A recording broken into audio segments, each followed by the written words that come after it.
Estimados estudiosos, sean todos bienvenidos a nuestro cuarto, encuentro sincrónico de la asignatura Organización de la Documentación. El día de hoy vamos a desarrollar el encuentro sincrónico correspondiente al módulo número 3. Ya con anterioridad, como lo he dicho, hemos desarrollado otros 3 encuentros sincrónicos, el de bienvenida, luego el correspondiente al módulo número 1, donde hablamos sobre algunos conceptos básicos, donde hablamos sobre una metodología de implementación de un sistema de gestión para los documentos dentro de las empresas, metodología que desarrollamos hasta la mitad, porque en el siguiente encuentro sincrónico, en el del módulo número 2, hablamos sobre algunos conceptos asociados a la parte final de esa metodología, las últimas 4 fases, y algunos conceptos importantes asociados a la normatividad documental importante para las empresas. Para el día de hoy tenemos el desarrollo de nuestra sesión sincrónica correspondiente al módulo número 3, asociado al manejo y flujo de la información. Por eso vamos a hablar de las herramientas que permiten precisamente manejar adecuadamente y gestionar adecuadamente la información que se produce al interior de la empresa y comunicarla a través de la misma para que se desarrolle un ejercicio adecuado de gestión del conocimiento. Recordemos ese concepto de gestión de conocimiento que vimos en el encuentro sincrónico número 1. Bien. Para el día de hoy, entonces, tenemos presupuestado el desarrollo de la siguiente agenda. En primer lugar, voy a realizar una breve presentación del módulo número 1. Luego vamos a hablar de lo que es el análisis estratégico. Vamos a hablar de lo que son factores internos y factores externos. Y dentro de esos factores vamos a hablar de niveles de implementación de las TIC, que son estas herramientas que nos facilitan ese ejercicio de manejo y flujo de la información, y dentro de lo cual vamos a hablar de niveles de implementación de las TIC, donde particularmente vamos a evidenciar los tipos de difusión de acuerdo a cada uno de esos procesos. Y finalmente vamos a hablar del proceso de difusión de innovaciones, que trata de una metodología que precisamente nos permite desarrollar ese fenómeno de implementación de un tipo de estas herramientas tecnológicas para desarrollar las actividades por parte de una empresa. Metodologías muy importantes, al igual que la que vimos en el primer encuentro sincrónico, bueno, en los primeros dos, sencillamente porque abarcan un fenómeno completo, como yo se los he dicho en encuentros sincrónicos pasados. ¿De qué se trata esto? De evidenciar sencillamente que es una actividad larga, que es una actividad que se realiza con ciencia, que se realiza con un objetivo particular, que se realiza con un fin último, y es el de encontrar un beneficio particular o específico para la empresa. En muchas ocasiones, organizaciones desarrollan este tipo de actividades más por moda administrativa, sin tener ningún tipo de foco claro, ¿no? Sin tener ningún tipo de actividad puntualmente ya definida, clara, específica que quieran desarrollar. ¿Bien? Entonces, en ese sentido, teniendo como referente esto que se ha mencionado con anterioridad, es que nosotros ubicamos las metodologías de trabajo como un elemento importante, significativo para que las empresas puedan desarrollar un ejercicio óptimo a la hora de implementar sus acciones. Bien, entonces, dando inicio a nuestro encuentro sincrónico del día de hoy, en primer lugar voy a realizar una breve presentación del módulo número 3 de nuestro curso. Para esto voy a dirigirme a la plataforma, voy a ingresar a la pestaña módulos, y dentro de esta pestaña módulos voy a dirigirme al plan de formación y cronograma de actividades del curso. Bien. Recordemos que en este momento se encuentra habilitado el módulo número 2. Ya próximamente ustedes van a iniciar el módulo número 3, la siguiente semana, el próximo día lunes 23 de agosto. La actividad número 5 se habilitará a las 8 de la mañana de ese lunes 23 de agosto y permanecerá habilitada hasta las 8 de la mañana del día lunes 30 de agosto. Ese es el tiempo presupuestado para que ustedes realicen la presentación de esa actividad número 5. ¿De qué se trata? Una evaluación corta, muy sencilla, 5 preguntas, si no me equivoco, con un tiempo de 60 minutos para que ustedes realicen la presentación de la evaluación. Eso significa que ustedes van a contar con 12 minutos para que lean cada pregunta, para que reflexionen, para que verifiquen cuáles son las temáticas que se trabajan, para que si les permite la plataforma puedan consultar nuevamente el material de estudio y sencillamente lleguen a la selección de la opción que consideren que es la correcta. Y con esto, pues ustedes ya únicamente seleccionarán esa respuesta que consideran la oportuna para cada una de esas preguntas.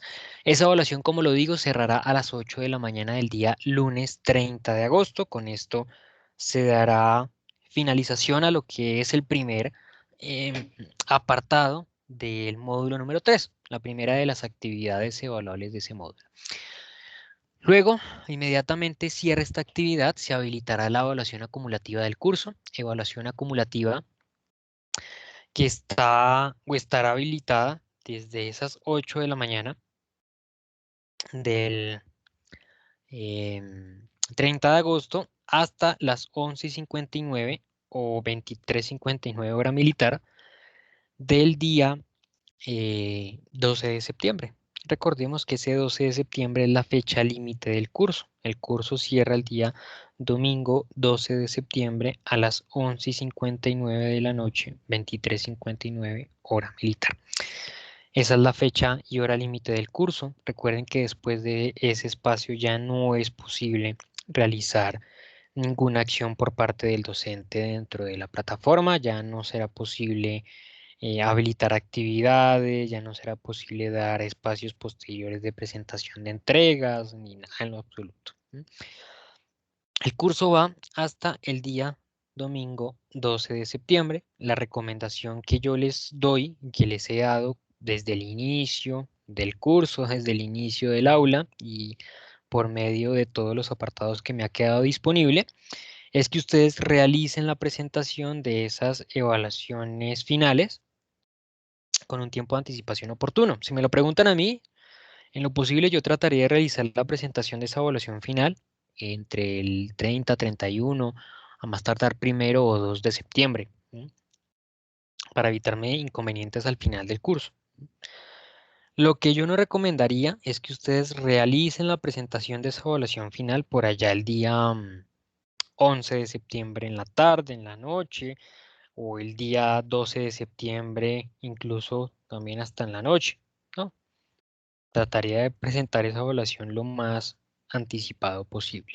De todas maneras, ustedes son libres, ¿no? Eso sí lo dejo claro. Ustedes son libres de, si lo desean, presentar esa evaluación final el día eh, 12 de septiembre a las 11:30 de la noche, si así lo consideran oportuno. Pero yo, como les digo, la recomendación que yo les hago, simplemente una recomendación, es que realicen esa presentación con un tiempo de antelación eh, que consideren adecuado, ¿no? Antes del cierre de la actividad. Les recuerdo nuevamente, mi acompañamiento va hasta los días sábados, mediodía. Eso significa que, por ejemplo, ese fin de semana, la desconexión yo la realizo el día sábado 11 de septiembre a las 11:59 de la mañana. Eh, y ya vuelvo a revisar mi correo electrónico y a verificar la plataforma Canvas hasta el día domingo 12 de septiembre. Perdón, hasta el lunes 13 de septiembre. ¿Sí? Entonces, por favor, tengan eso muy en cuenta y nuevamente lo reitero, traten de presentar esa evaluación final con una antelación adecuada. Precisamente, digamos que yo les dejo a ustedes 2 semanas para que realicen esa presentación con esa intención, con la intención que realicen la evaluación final durante la primera semana. Bien. Bueno, entonces, teniendo clara esa información, vamos a hablar del concepto de análisis estratégico. ¿De qué se trata ese análisis estratégico?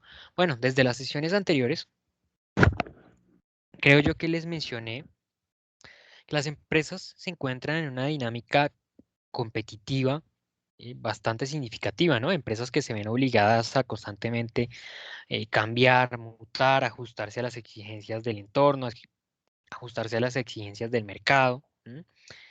Y en ese entorno competitivo, pues sencillamente las empresas deben implementar o desarrollar las acciones que les permitan competir frente a otros actores en ese mercado organizacional, en esa industria. Sencillamente, las organizaciones están compitiendo constantemente, en todo momento. ¿Por qué compiten? Por los consumidores, por los clientes que están en ese mercado, por las personas que compran y adquieren X o Y productos. Las empresas se pelean para que, de cierta manera, esos consumidores adquieran esos productos que ofrecen esas personas, esas empresas, perdón, particularmente. Entonces, en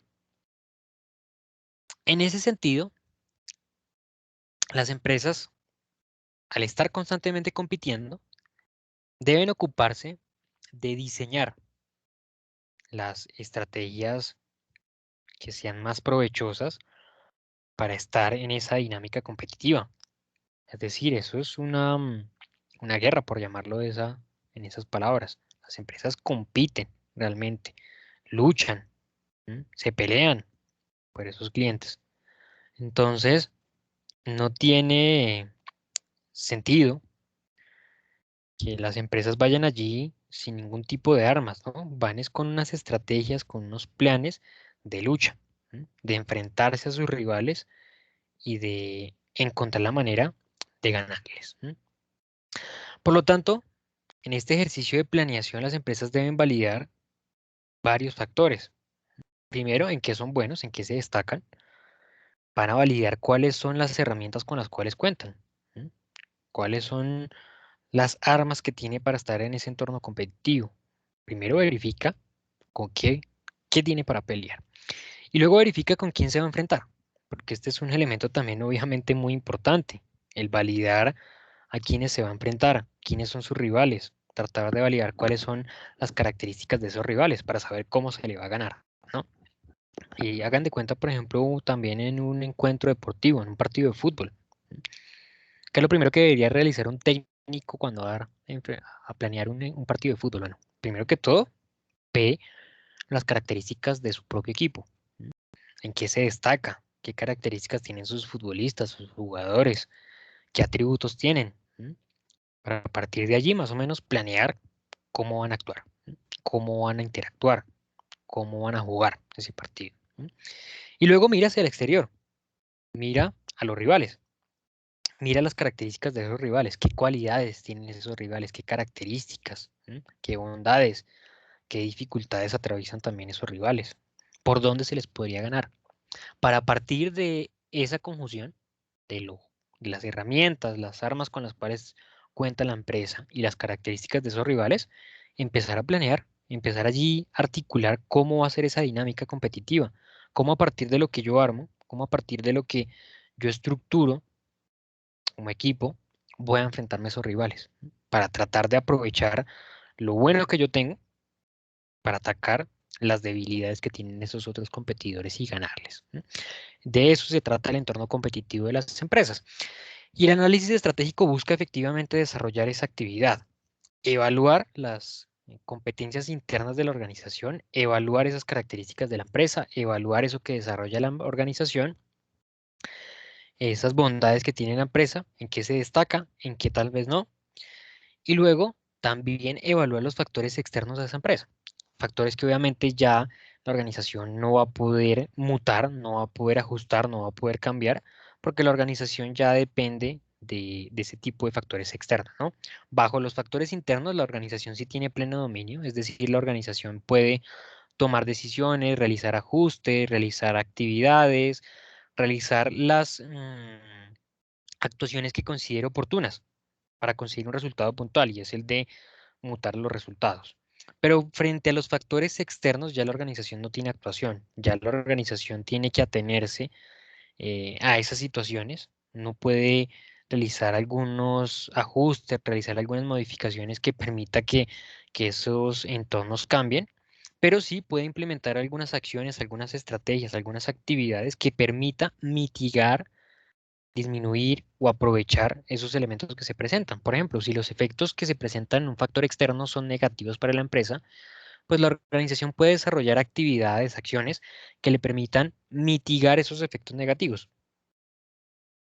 que le permitan hacer que ese impacto no sea tan significativo.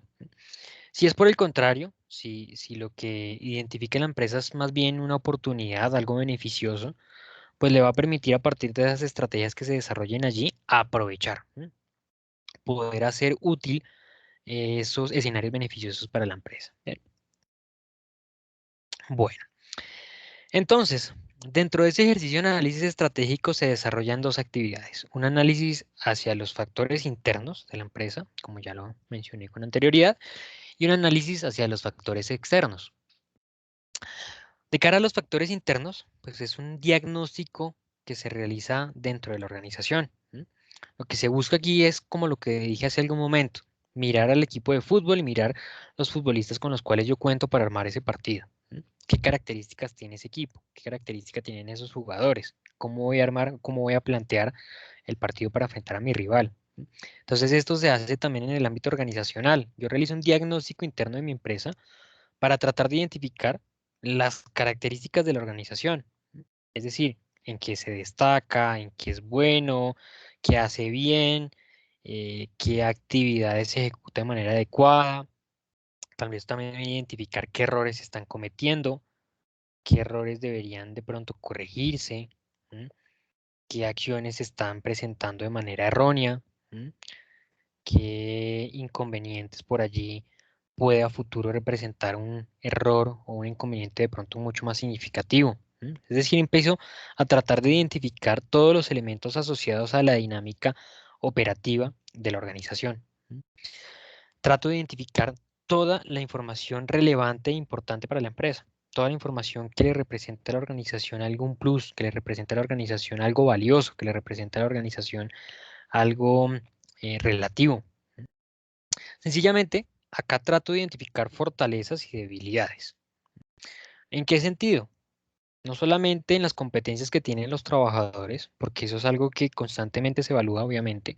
Siempre se trata de validar las competencias de los trabajadores para validar si ellos resultan ser, por ejemplo, una fuente de ventaja competitiva. Entonces, es un elemento que obviamente se evalúa. Pero no solamente es eso lo que se evalúa también, por ejemplo, los sistemas de información con los que cuenta la compañía. Eso puede representar tanto un elemento positivo como negativo, si no se llega a contar con unos buenos instrumentos de sistemas de información. Como por ejemplo la operatividad dentro de los procesos, la integración entre un proceso y otro. Eso permite una articulación en la organización y eso puede llegar a representar una ventaja como una debilidad para cada empresa. Entonces acá empezamos a identificar ese tipo de beneficios, de aspectos positivos y aspectos negativos para cada organización. De igual manera, aparecen las debilidades en cada uno de estos aspectos que he mencionado. Identificamos debilidades en la manera en que la empresa actúa, en que interactúan sus procesos, en sus sistemas de información y demás. ¿Bien? La idea acá, ¿cuál es? A partir de identificar las fortalezas, de estas fortalezas saldrán las estrategias por medio de las cuales se competirá en ese mercado. A partir de esas fortalezas que yo he logrado definir de mi empresa, pues voy a definir igualmente, voy a estructurar, voy a elaborar las estrategias que a priori voy a implementar para enfrentarme a mis competidores. Volviendo al ejemplo del estudio, perdón, del partido de fútbol. Si yo identifico que, por ejemplo, tengo jugadores de gran altura y que cabecean muy bien, pues entonces la estrategia que yo voy a utilizar, esa es mi fortaleza, será eh, hacer un juego aéreo y enfrentarme al rival por medio de un juego aéreo. Si yo identifico entonces que dentro de esa dinámica tengo algunas debilidades, pues, ¿qué voy a hacer entonces con esas debilidades? Ya vi qué voy a hacer con esas fortalezas y esas debilidades, ¿hacia dónde me voy a orientar? Bueno, ¿será este entonces una oportunidad para que la organización implemente acciones correctivas y acciones de mejoramiento que traten de mitigar, de desaparecer, de eliminar, de borrar la aparición de esos inconvenientes que hemos logrado encontrar allí en la empresa? Es decir, que trataremos de implementar las acciones que sencillamente le den a la organización La oportunidad de, de eliminar, de mitigar esos inconvenientes y a partir de esas nuevas estrategias implementadas, pues tal vez definir un mejor futuro, un mejor accionar para las empresas. Es decir, cambiar de pronto ese error que se estaba presentando, esa habilidad, por una nueva fortaleza de la organización. Bien. Una vez entonces ya con el conocimiento interno, con el conocimiento de las herramientas, con el conocimiento de las armas con las cuales cuenta la compañía para competir dentro del mercado, nos orientaremos a desarrollar el mismo ejercicio de evaluación, pero ahora de cara a los factores externos de la empresa. En tal sentido, empezará a evaluarse un conjunto de factores que están ajenos a la organización. Hace algún minuto yo les mencioné que en los factores externos la organización sí ya no tiene ningún tipo de injerencia, ¿no? En los factores internos la organización sí puede realizar ajustes, acciones correctivas, como le dije hace algún momento, para corregir ese rumbo. Pero en los factores externos ya la organización solo puede implementar acciones para mitigar el efecto que pueda llegar a presentar ese tipo de factores. Entonces aparecen fenómenos, elementos, como lo puede ser, por ejemplo, eh, los factores del entorno organizacional. Voy a mencionar la principal metodología que busca evaluar estos factores con algunos conceptos complementarios. Estoy hablando de la metodología PEST, que traduce los factores políticos, económicos, sociales y tecnológicos. Los factores adicionales son unos factores desagregados, que en algunos casos, pues, otros autores consideran que no es oportuno desagregar, sino que hacen parte de los otros factores que ya están mencionados en la metodología PEST, pero pues sus, digamos que intenciones e ideas y principios tienen estos autores para determinar que es necesario realizar esta desagregación, ¿no? La otra complemento a esos otros factores es la ya denominada también metodología PESTEL, que aumenta los factores ecológico y legal. E incluso llegamos también a mencionar la metodología PESTELI, con esa I al final, que traduce el factor industrial. Vamos a ir mencionando cada uno de esos factores para identificar qué temáticas trabaja. Bien. Entonces, dentro de la metodología PEST, encontramos inicialmente la P para los factores políticos. ¿Qué significa ello? Los cambios de tipo político que se presentan en el entorno de la organización que pueden llegar a afectar su dinámica tradicional de actividades. Por ejemplo, imaginémonos que ustedes tienen una empresa que se dedica a elaborar zapatillas para ciclismo. Y resulta que ustedes tienen un principal eh, cliente, bueno, que el 60% de sus clientes adquieren sus productos en el vecino país del Ecuador. Pues imaginémonos que por temas políticos, en algún instante, en algún momento, se bloquean los diálogos diplomáticos entre Colombia y Ecuador, se cierra la frontera y se cierran muchos acuerdos comerciales. Pues bueno, ¿qué significa esa mutación de tipo político? Significa que sencillamente ustedes se van a quedar con el 60% de los productos que están construyendo y que ya no van a poder vender. Entonces, obviamente eso afecta el día a día, la dinámica normal de actividades de una organización. El siguiente factor, la siguiente sigla, la E de económicos. Los cambios económicos que repercuten directamente en el normal desarrollo de actividades de una empresa. ¿Qué cambios económicos? Por ejemplo, estamos viviendo hoy en día uno muy significativo, ¿no? El cambio en la tasa del dólar. Nosotros tenemos un dólar un día un precio, el siguiente una variación y el siguiente otra más. Bueno, volvemos con el mismo ejemplo. Si su empresa es una empresa de producción de zapatillas para ciclismo, pues hay algunos productos que ustedes eh, adquieren, algunos apartados, por ejemplo, algunas partes de ese producto, que lo adquieren de algún proveedor y puede que ese proveedor importe la materia prima, por ejemplo, con la cual realizan este producto. Esa variación en el dólar significa que a ustedes como productores de zapato les van a cobrar más por cada parte de ese proveedor que les vende a ustedes. ¿Y eso en qué se traduce? En que sencillamente al finalizar ustedes tienen que asumir esa diferencia. Si bien entonces ayer ustedes compraban ese pedazo de zapato a $1 y pagaban entonces 3.200 pesos, imaginémonos, y resulta que ahora tienen que pagar 4.000 pesos por ese mismo insumo para su producto. Esa es una variación en el precio que ustedes no pueden trasladarle al cliente final. A ustedes sí como productores, sí seguramente y se lo realizan, ese ajuste se lo hacen. Pero al cliente final no, porque ustedes al cliente final no pueden decirle un día el precio del zapato es de 150.000 y mañana decirle no, ya ahora es de 160 y pasado mañana no, son 170. Eso no se realiza dentro de la dinámica comercial, ¿no? Es un precio que se fija, por lo menos por un periodo de tiempo específico, ¿no? Hasta ahí vamos las primeras dos siglas, la siguiente, la S de social, los cambios sociales que repercuten en la dinámica de las organizaciones. Por ejemplo, cuando cambia la percepción sobre un producto en específico, y esto hoy en día lo estamos volviendo a ver con un producto particularmente, con las gaseosas. Hace algún tiempo ocurrió una dinámica muy similar a la que estamos viendo hoy en día por medio de las campañas publicitarias, y fue el mostrar los efectos negativos que tenían las gaseosas sobre la salud humana y resaltar los beneficios que tenía el telado. Entonces hubo una gran oleada de personas que empezaron a adquirir té helado en vez de gaseosa.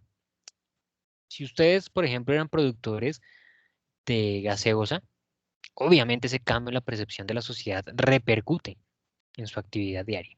O si, por ejemplo, por el caso contrario, ustedes eran un productor de telado, a pesar de que ustedes no hubiesen desarrollado esa campaña eh, publicitaria, pues ustedes igualmente iban a verse, digamos que con alguna repercusión a partir de esas mutaciones, de esos cambios, ¿no? Entonces, es allí donde está esa dinámica, esa percepción, ese cambio en la sociedad, cómo le afecta directamente en el desarrollo de actividades de una organización.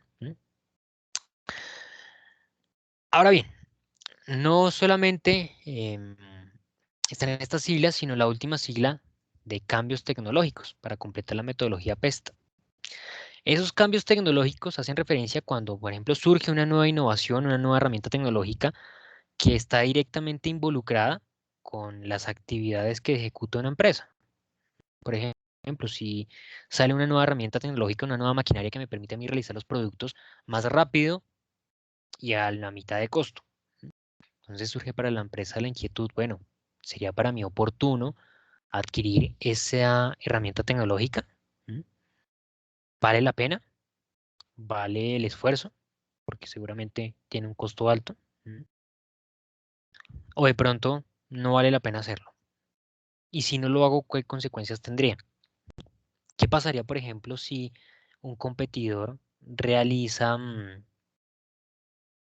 la adquisición de esa herramienta? ¿Qué sucede? ¿Podría ganar ventaja dentro del mercado? Son varias preguntas allí que surgen, ¿no? Entonces, hace parte entonces esas mutaciones de tipo tecnológico que repercuten directamente en el diario vivir de las empresas. Y como lo dije, hay algunas siglas adicionales como la E y la L de ecológico y legal. Algunos autores consideran que no es oportuno desagregar esos dos criterios adicionales porque hacen parte de los criterios ya expuestos con anterioridad, particularmente el político. Consideran que estos cambios pues estarían incluidos dentro del ámbito político, em, ya que desde este ámbito político se establece la normatividad, se establecen algunos lineamientos para el desarrollo de actividades en algunas empresas. Entonces, se menciona como no oportuno o no necesario desagregar em, unos criterios adicionales. Y por último, la I de Pestelli, ¿no? Cambios en la industria. Algunos otros autores consideran que no es necesario o oportuno desagregar este otro factor, ya que este factor está incluido, si se puede decir de esa forma, dentro de lo que es el factor tecnológico. Pero pues algunos otros autores, como lo digo, consideran que sí es distinto este tipo de factor al factor tecnológico. ¿A qué hace referencia el factor industrial? Pues, imaginémonos una eh, organización, por ejemplo, que se dedica a la elaboración de automóviles. Pues, esta industria tuvo un cambio significativo, ¿no? Una organización que anteriormente se dedicaba a fabricar automóviles, simplemente pues tenía la ocupación de elaborar productos automotrices, pero démonos cuenta que desde hace un par de años para acá, la oferta de vehículos eléctricos ha aumentado significativamente. ¿M? Nosotros pasamos de empresas específicas que ofertaban vehículos eléctricos en el mercado a que hoy en día creo yo que todas las marcas ofertan por lo menos un vehículo eléctrico dentro de su portafolio. Inclusive yo comentaba en otro curso que ya en Colombia hay una marca que oferta más vehículos eléctricos que vehículos a combustión. Verifiquen ustedes los portafolios si así lo desean averiguar de las empresas. Pero ya hay empresas que ofertan una gran variedad de productos de vehículos eléctricos e inclusive unas de ellas, una particularmente sí se me viene a la mente, que ya hoy en día oferta más vehículos eléctricos que eh, a combustión. Bien. Bueno, em, eso respecto a esas temáticas. Vamos a acelerar un poco el desarrollo de nuestra temática eh, del encuentro sincrónico para que nos alcance el tiempo y desarrollar todo el proceso completo. Ahora bien, entonces, ¿por qué surge las tecnologías de información y comunicación como tema? Porque este ejercicio que hemos visto hasta este momento de evaluar las fortalezas, de evaluar el estado interno de la organización, de evaluar mucha información, es un ejercicio que no es algo fácil, no es algo sencillo y no es algo rápido. Las tecnologías de información y comunicación surgen como esa herramienta que facilita este trabajo, que permite desarrollarlo de manera mucho más óptima, mucho más rápida, mucho más oportuna y nos asegura que esa información que se está almacenando allí se va a conservar y se va a poner a disposición de los individuos, de la empresa, en el momento en que así ella lo requiere. Entonces encontramos que existen, según Swanson, tres niveles en los cuales una organización puede llevar a cabo el ejercicio de implementar una tecnología de información y comunicación. Cada uno de estos niveles tiene un impacto distinto o una relación distinta sobre el producto o servicio que se le ofrece al cliente final. Por lo tanto, pues la mayoría de ellos, en la mayoría de estos casos, para el cliente va a ser totalmente transparente la implementación de una herramienta tecnológica porque sencillamente él no lo va a percibir. Bien. Swanson plantea tres niveles: un núcleo técnico, un núcleo de sistemas de información y un núcleo administrativo, en medio de los cuales, como lo digo, puede desarrollarse ese ejercicio de implementación de las tecnologías de información y comunicaciones. En cada uno de estos niveles, a su vez, hay diferentes tipos de innovaciones que pueden desarrollarse. El tipo número uno corresponde al núcleo superior, es decir, al núcleo administrativo, así que vimos allí como borde exterior. El tipo número 2 corresponde al medio, que son el núcleo de sistemas de información, y el tipo número 3 es el núcleo interno, al núcleo técnico, el que sí tiene una relación por allí directa con los productos o servicios que se le ofrecen al cliente final, perdón. Swanson establece entonces que en el tipo número 1 vamos a encontrar innovaciones en proceso restringidas al núcleo funcional de las tecnologías de información y comunicación. Este núcleo tiene a su vez dos subdivisiones, una tipo A, que son innovaciones en el proceso administrativo basados en tecnologías de información y comunicación, y un tipo B, que son innovaciones tecnológicas en los procesos. Alguna inclusión tecnológica dentro de cada organización, en ese proceso de gestión administrativa. Es decir, son innovaciones o herramientas tecnológicas que facilitan procesos particulares. No facilitan la administración general de la empresa, sino procesos particulares. Por ejemplo, el software, la herramienta tecnológica que permite liquidar la nómina de la compañía de manera rápida y sencilla. No significa que eso permita administrar y gestionar toda la organización, sino que puntualmente me permite optimizar el resultado de un proceso en particular. ¿Listo? Tipo 2. Innovaciones basadas en tecnologías de información y comunicación en proceso de administración interna de la organización. Recordemos, este es el del nivel 2 y este está asociado a los sistemas de información de la compañía. Este sí permite la administración más adecuada de toda la organización. Estamos hablando ya de sistemas de gestión de la empresa, de sistemas ya mucho más robustos que articulan los diferentes procesos de la organización y que también se articulan con los otros sistemas de información existentes. Por ejemplo, con el de liquidación de nómina que mencioné hace algún momento. Esa articulación entre X y Y, sistema de información, permite que sencillamente se centralice toda la información que se produce al interior de la empresa. Bien. Y por último, Swanson nos menciona el tipo 3, que corresponde a innovaciones basadas en tecnologías de información y comunicación orientadas a los procesos centrales de producción de bienes o servicios, ¿no? Recordemos que acá estamos hablando del núcleo inferior, el núcleo interior, perdón, el núcleo técnico, el que tiene una relación directa con los productos y los servicios. Por eso acá se menciona que están orientados a los procesos centrales de producción de bienes o servicios. A su vez, este tipo tiene unas subdivisiones, 3 subdivisiones en este caso. Una tipo A, que corresponde a innovaciones concentradas en los procesos centrales de trabajo. Una tipo B, que son innovaciones inmersas en los productos o servicios de la organización, es decir, que está directamente allí ligado al producto o al servicio y por lo tanto muy seguramente el cliente lo va a percibir.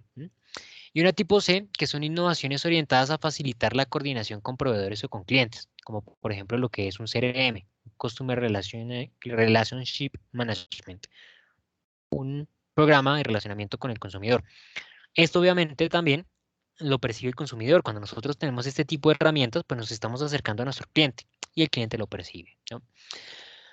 Bueno, lo último para cerrar este tema de las tecnologías de información y comunicación como una herramienta que nos facilita el ejercicio, entre otras cosas, por ejemplo, el manejo de documentos dentro de las empresas y el manejo de la información, el flujo de la información y obviamente la generación de conocimiento. Vamos a observar cómo debería desarrollarse un ejercicio de implementación de estas tecnologías de información y comunicación de acuerdo a las necesidades de las empresas. Recordemos que lo ideal es que esto no se convierta en una moda administrativa, que no se convierta en algo que se realiza sencillamente porque los demás también lo hacen, sino que las empresas sean conscientes del por qué es sumamente importante, que es sumamente sustancial, que es sumamente fundamental que se desarrolle por completo el ejercicio de implementación para obtener unos resultados beneficiosos para cada empresa. ¿Bien? Las organizaciones deben desarrollar este ejercicio con un foco particular, con un foco de orientación hacia conseguir resultados. En tal sentido,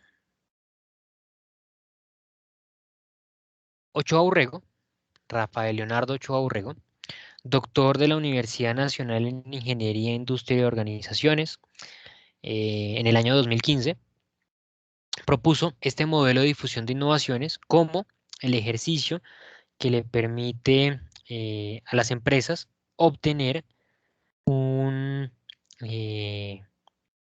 resultado beneficioso, ¿no? A partir de ejecutar este conjunto de actividades. Ochoa Urrego propone un proceso, una metodología de 3 fases, una fase de iniciación, luego una fase de implementación y finalmente una fase de uso. Y a su vez, cada una de estas fases contiene diferentes etapas en las cuales pues, se despliega todo este ejercicio de implementación de la herramienta. Dentro de la fase de iniciación encontramos 3 etapas. La primera de ellas es la etapa de establecimiento de la agenda. Básicamente en este establecimiento de la agenda, lo que realiza realmente la organización es buscar y priorizar situaciones no deseadas, situaciones problemáticas que se están presentando al interior de la organización y que por lo tanto están afectando los resultados de la empresa. La organización debería orientarse a tratar de realizar un diagnóstico amplio, ¿no? Tratar de validar la mayor cantidad de situaciones no deseadas que se estén presentando, porque muy posiblemente la implementación de una herramienta tecnológica no esté orientada únicamente a dar solución de una única problemática, sino que abarque tal vez unas 2, 3, 4, varias situaciones no deseadas, ¿no? Entonces nos permite a nosotros no solamente apuntarle a un problema, sino a varios problemas de la organización. ¿Bien? Esta etapa nosotros la finalizamos con un listado jerarquizado de aquellas situaciones no deseadas que le están repercutiendo de manera mucho más significativa a los intereses de la empresa. Segunda etapa, la etapa de compatibilización. Corresponde al cruce de innovaciones disponibles y problemas destacados. Es decir, ya teniendo ese listado de situaciones no deseadas, de situaciones problemáticas de la empresa, se deben cruzar con esas innovaciones que están disponibles en el mercado. Por lo tanto, yo tendré que salir al mercado a evaluar qué tipo de alternativas existen que me permitan a mí dar solución a esas problemáticas.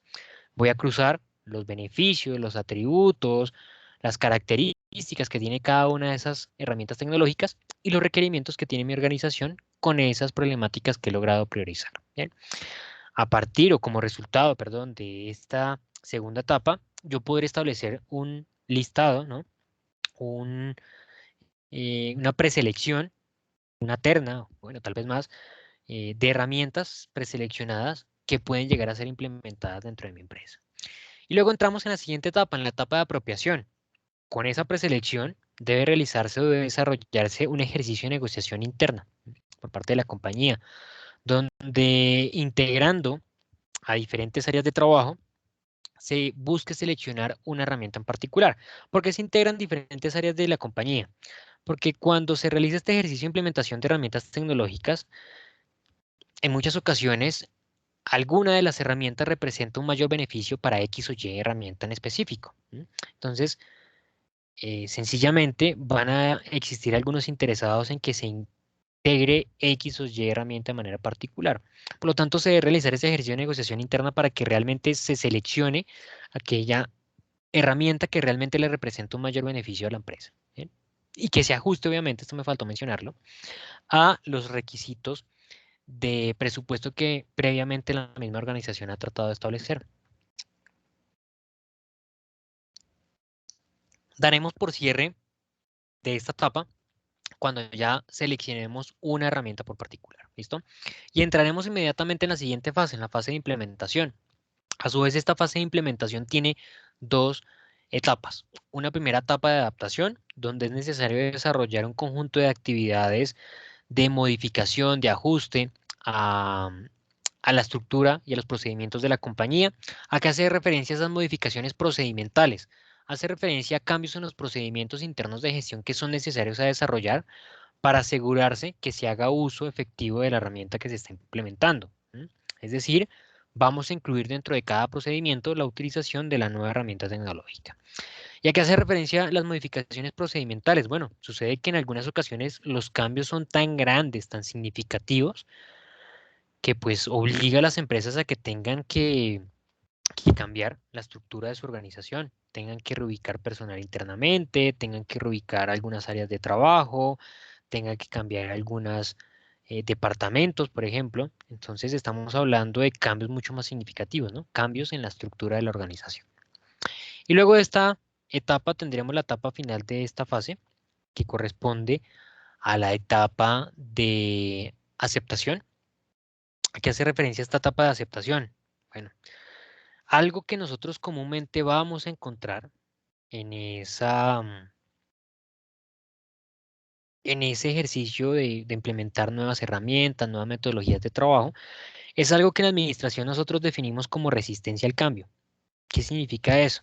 Pues es que realmente es común que cuando se decide implementar este tipo de nuevos elementos de trabajo, los trabajadores lo identifiquen como algo perjudicial, como algo que va a afectar los resultados, como algo que no desean que se desarrolle, como algo que está mal visto. ¿M? Entonces, realmente nosotros a partir de las acciones que elaboremos podemos cambiar esta perspectiva que tienen los trabajadores. Por eso se busca es incentivar a los trabajadores en la utilización de la herramienta, que ellos vean los beneficios, que ellos vean cómo la utilización de esa herramienta les va a beneficiar, les va a aportar en su actividad, les va a aportar en el desarrollo de sus funciones y en el alcance y cumplimiento de sus objetivos. ¿Listo? Y por último, tenemos la fase de uso. Esta fase de uso tiene a su vez también dos etapas, una etapa de rutinización, la cual pues se busca validar que efectivamente se incluyó por completo la utilización de la nueva herramienta en las actividades cotidianas, es decir, que se incluyó por completo en los procesos internos de gestión de la compañía. Y después de esta encontramos la etapa de apropiación. Y esta etapa de apropiación, ¿a qué hace referencia? A que nosotros podemos validar que en efecto em, podemos incluir la utilización de esa herramienta en la medición de la empresa en términos de competitividad, de eficiencia, de productividad. ¿Bien? Es decir, que logramos evidenciar que ha existido un impacto directo en los resultados de la organización. ¿Bien? Bueno, mis estimados estudiosos, les agradezco a todos por su atención, siendo las 6:45 y pues no existiendo ningún tipo de conexión por parte de ustedes, les agradezco su participación y los invito a que si existen dudas, inquietudes sobre las actividades que vamos a desarrollar o que tenemos pendientes por desarrollar, por favor, me escriban por medio del correo electrónico de la plataforma, cualquier tipo de duda, cualquier tipo de inquietud en la cual yo les pueda colaborar. ¿Bien? Les agradezco a todos por su participación, por su atención y nos estaremos encontrando entonces nuevamente en el siguiente encuentro sincrónico, en el siguiente espacio de desarrollo de nuestro curso. Muchísimas gracias y hasta pronto.